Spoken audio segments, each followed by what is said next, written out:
C'est formidable. Qui a quitté l'autre? Voilà, c'est ça. Dans un couple, la séparation se fait toujours à deux, diront certains. Pas Pascal Lafargue, le responsable de l'antenne girondine d'Emmaüs, n'est pas de cet avis. C'est vrai que le conseil d'administration d'Emmaüs Gironde s'est fâché tout rouge et a décidé de quitter le mouvement. Pourquoi ne pas avoir attendu la fin de l'enquête interne? Elle aurait pu tout simplement vous disculper, et auquel cas il n'y avait pas de raison de partir. Alors, le problème, c'est que cette affaire interne, comme vous dites, de Martillac, ça n'est pas une affaire. Ça a été monté de toutes pièces. Pourtant, depuis, le centre de Martillac a fermé.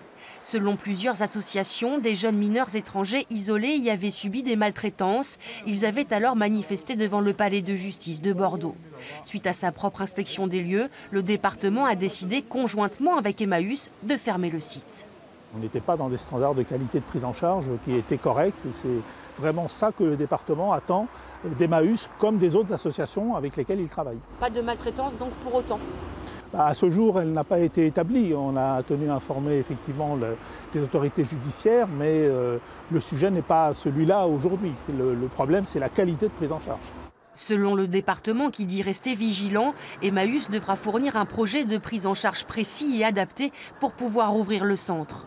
Le collectif La Ruche, lui, paraît assez sceptique. Emmaüs ne s'est pas du tout remis en question, pas du tout. On a tenté des approches plus calmes. On a essayé de les interpeller personnellement, au téléphone ou en direct. Ça n'a absolument pas marché. Emmaüs Gironde avait déjà quitté la Fédération nationale en 1997 et 2003 et se dit prêt à rentrer dans le rang si se règle la question des cotisations versées à Paris, qui est, selon elle, la vraie raison de cette crise conjugale. En attendant, elle continue de gérer 2 autres structures girondines dédiées aux mineurs étrangers.